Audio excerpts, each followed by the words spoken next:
this time, we have defensive coordinator Zach Alley. Questions for Coach Alley. Greg? So, Zach, I know it's way too early, but a general overview of the talent you have, do you think you have the skills you want?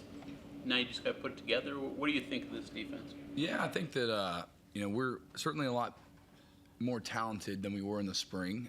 Just as a whole, I think that, we've both developed players that were here that, went through a great strength summer conditioning program. Obviously, we get to work with them now in the summer. That helps a lot. And then, we brought in a lot of guys to compete.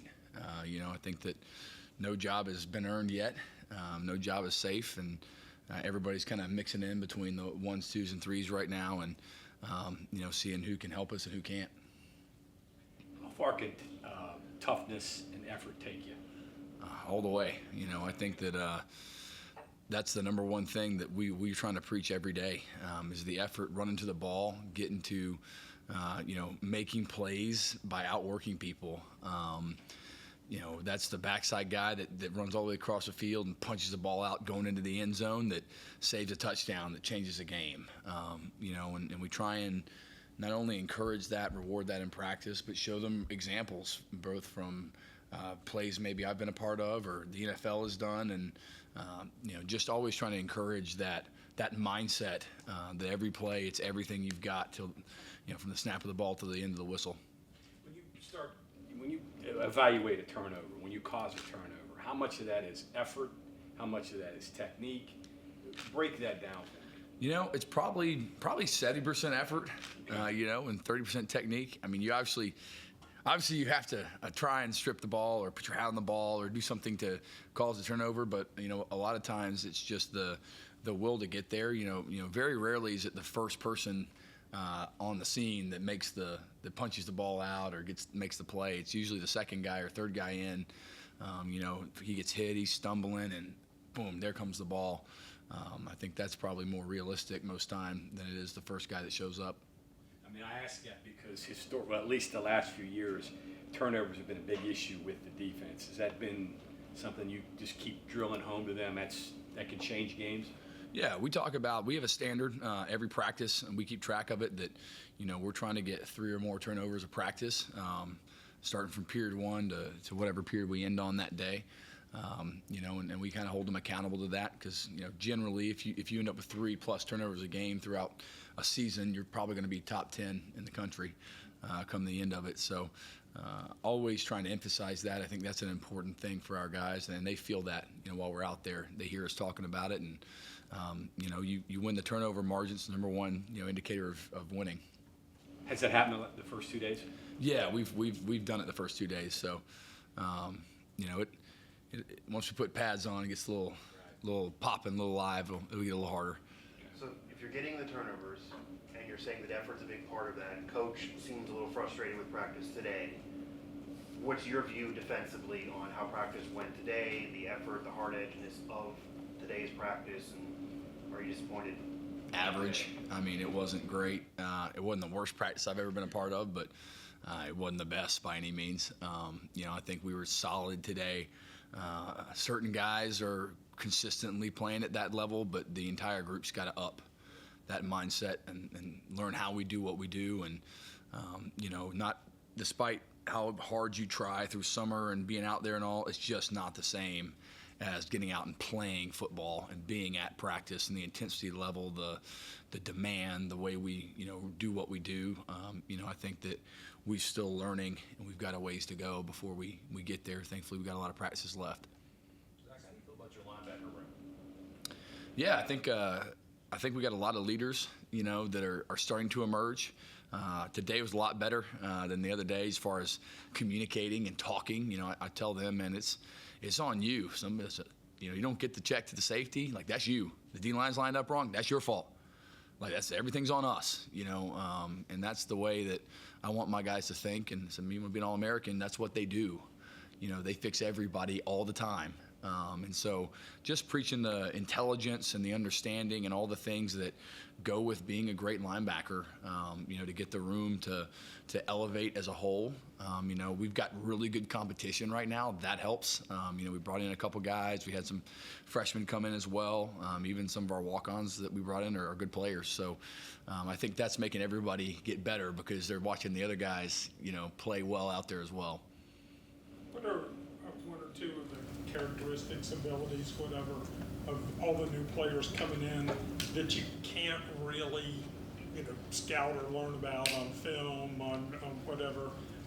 Are those things that are priorities in the first days of fall camp? Yeah, I think, how they learn, you try your best in recruiting to figure that out. But, sometimes you recruit a guy for like 24 hours, and so, you may sign him early without knowing fully one way or the other, even though you've talked to people, you've called, done all those type of things with your due diligence. But, how they understand and then how they respond when things get hard. I think you get an opportunity when you're out at practice. Not everything's perfect. It's never going to be. And I want to see, who responds the right way and who needs to work on it. Zach, you were a very young coach when you came across Rich Rodriguez. What did you think of this old school guy that was screaming a lot and whatever?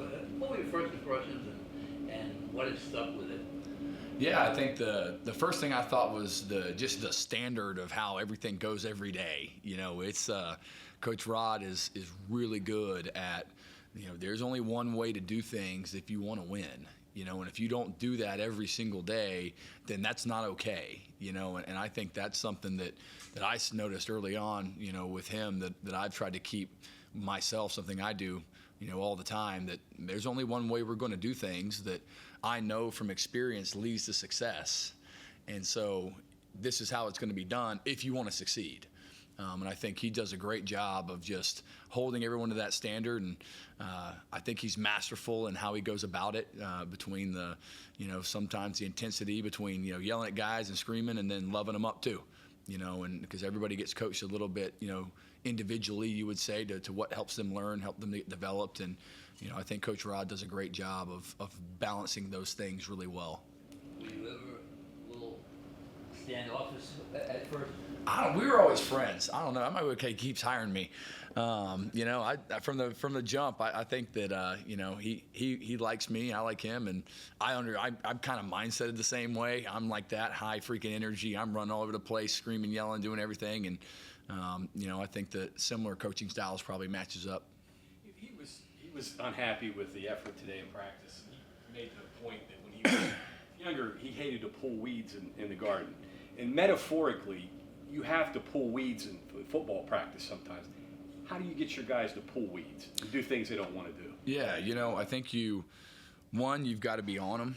There's a standard of how we play, and this is how you got to do it. You hear me say that a lot. I tell them that all the time. There's one standard of how we do things, and it's you either achieve that standard or you don't every single play. And so we're straining to get to that consistency all the time, every time.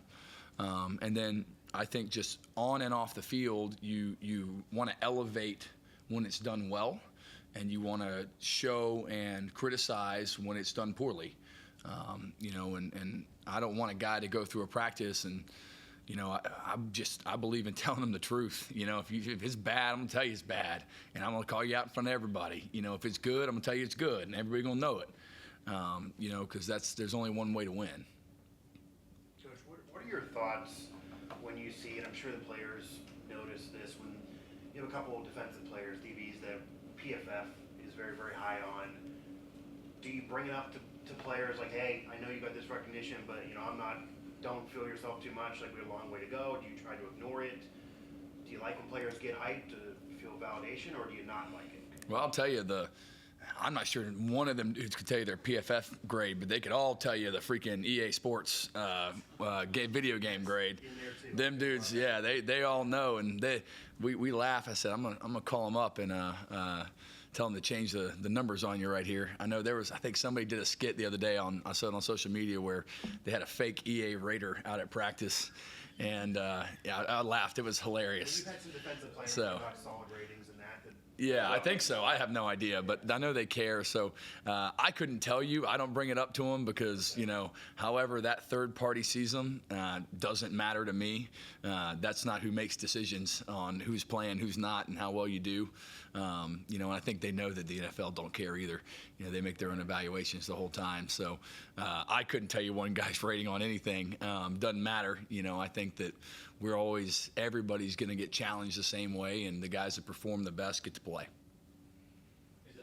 I understand it's too early for any player evaluations, but the linebacker group you're talking about, Wilson, Lewis, and Bogle are three different guys, different experience levels, different levels of football, but they're all here. You brought them in, you targeted them for a reason. What do you see about those three that makes you think exactly what you said about the linebackers? Yeah, I think just right off the jump, the athleticism, they move very well.